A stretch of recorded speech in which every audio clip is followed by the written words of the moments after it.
I Dissent. Ruth Bader Ginsburg makes her mark.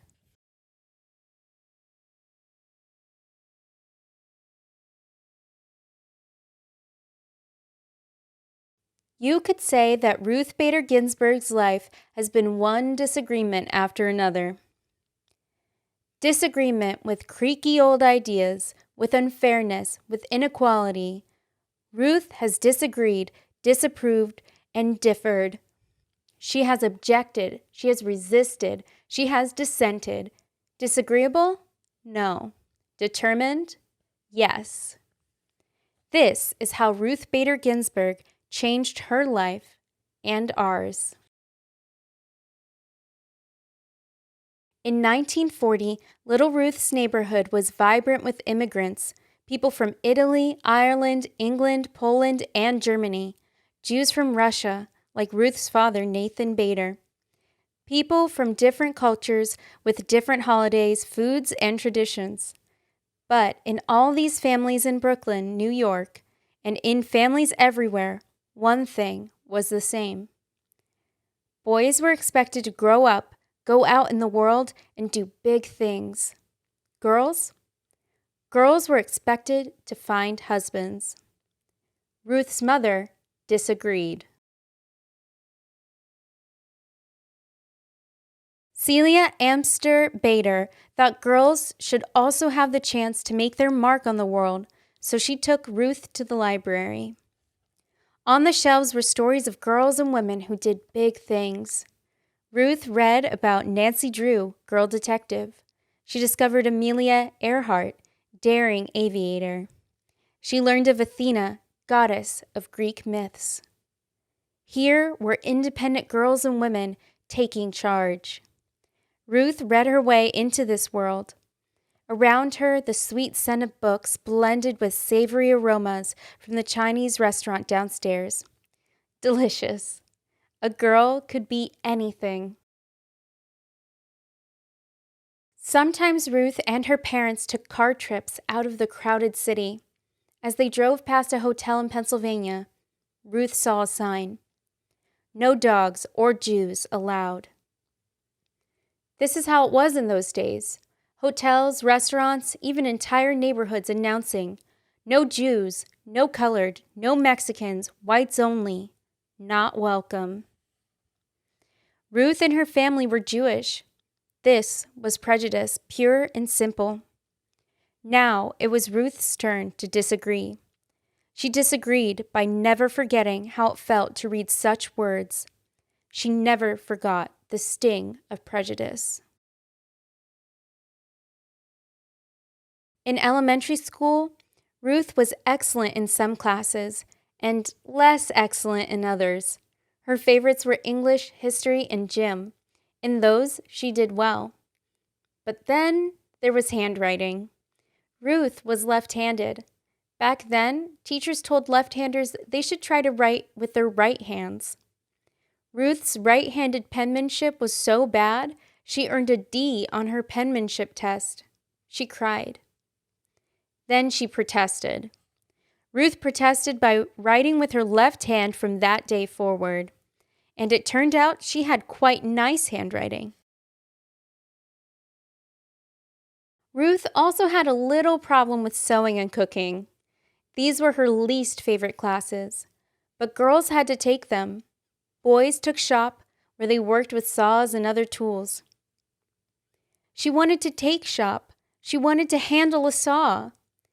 She didn't get what she wanted. It may have been unfair to girls and to boys, but Ruth was learning that sometimes life was like that. Ruth loved music. She especially loved opera. In music class, she lifted her voice in song. This time, it was Ruth's music teacher who objected. Gently. Ruth simply could not carry a tune. The teacher asked Ruth not to sing out loud in the chorus. Ruth kept on singing, in the shower and in her dreams. She continued to adore opera too. By the time Ruth was in high school, friends and teachers knew her as an outstanding student, baton twirler, cello player, and newspaper editor. As graduation approached, Ruth was chosen to make a speech at the ceremony, but she had been keeping a big secret. Her mother was terribly sick. The day before graduation, Celia Bader died. There was no agreeing with this. There was no disagreeing. This simply was. Ruth did not go to her graduation. She did not give her speech. Still, Ruth knew what her mother wanted. 3 months later, she left home to attend college. Not many girls went to college in the 1950s. Ruth made friends, but she also met girls who excluded Jews from their clubs. She met boys who thought girls should be looking for husbands. And then she met Martin Ginsburg. Marty was tall and funny. Ruth was small and serious. Marty could make her laugh. They fell in love and hatched a plan. After college, they would go to law school, both of them. Lawyers, Ruth had learned, could fight unfairness and prejudice in courts. People thought it was a fine idea for Marty to attend law school. They didn't think Ruth should go. A lady lawyer? People disapproved. Ruth disapproved right back. So did Marty. They got married, they went to law school, and they had a baby, Jane. Ruth's law school class had a total of 9 women and 500 men. She studied mightily and tied for first place in class. And yet, at graduation time, no one would hire this brilliant new lawyer. Why not? She was a woman. Men didn't want to work with a woman. She was a mother. Men thought a mother wouldn't pay attention to work. She was Jewish. Many people were still prejudiced. 3 strikes against her, but Ruth was not out. She resisted and persisted. Finally, a judge hired her, and she worked like mad for him. After that, one law school hired her, and then another. Ruth became one of the few female law professors in the whole country. And she did it with a new baby at home, James. Ruth had disagreed and worked her way into being a lawyer and professor. But around her, other women were excluded from jobs. When they did get jobs, they earned less than men. They were kept out of important roles in courts and government. To make matters worse, the Supreme Court of the United States, the highest court in the land, approved all this. As one Supreme Court justice had written years before, the natural and proper timidity and delicacy which belongs to the female sex evidently unfits it for many of the occupations of civil life. In other words, women and girls were too shy and weak to do big things in the world. Another Supreme Court opinion declared, "Woman has always been dependent upon man." Ruth really disagreed with this. So Ruth went to court to fight for equal treatment of women. The most important cases went to the Supreme Court. The first time she appeared there, Ruth was so nervous she feared she might be sick. But standing before the 9 Supreme Court justices, Ruth imagined them as her students. She, Professor Ginsburg, needed to teach these students, who were all men, why a person's choices shouldn't be limited just because she was born a girl. Ruth wasn't only fighting for women. When women were excluded from the work world, men were excluded from home life. Why shouldn't a father stay at home to care for his children and cook the meals? Why shouldn't his wife run a business? These were fresh ideas in the 1970s. Ruth did not win every case, but she won enough. With each victory, women and men and girls and boys enjoyed a little more equality. Sometimes Ruth and Marty's children received confused looks when they said that their mother argued cases in the Supreme Court and their father made the family's dinners. People found this strange. Ruth, Marty, Jane, and James did not concur. They kept on being the type of family they wanted to be, and dinners at the Ginsburg home were delicious. Marty was a successful lawyer, but also a marvelous chef who had mastered the art of French cooking. Ruth, her family knew, had mastered the art of burnt pot roast. Ruth became well known as a lawyer, so well known that President Jimmy Carter chose her to be a judge in Washington, D.C. Then Ruth became known as a first-rate judge, and President Bill Clinton asked her to be a justice on the Supreme Court.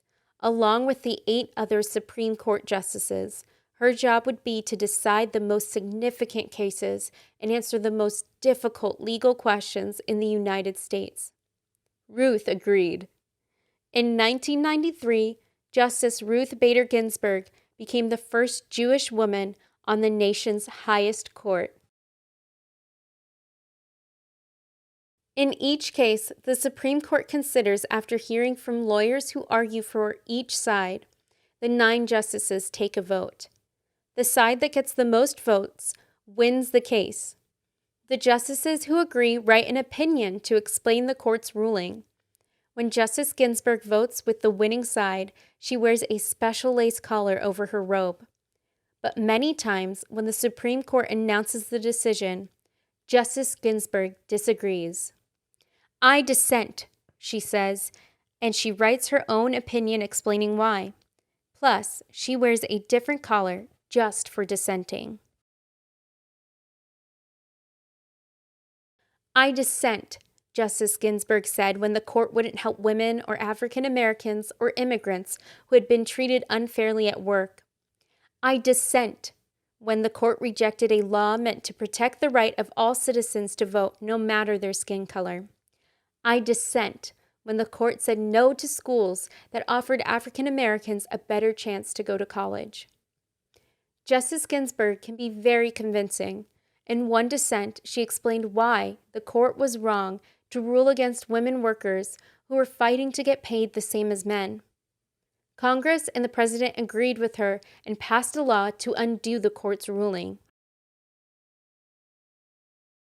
Justice Ginsburg had disagreed most often with the legal views of Justice Antonin Scalia, but they didn't just complain. "I dissent. No, I dissent." They shared their conflicting ideas. Each pointed out weaknesses in the other's arguments, and after the opinions were written, the 2 justices had fun with each other.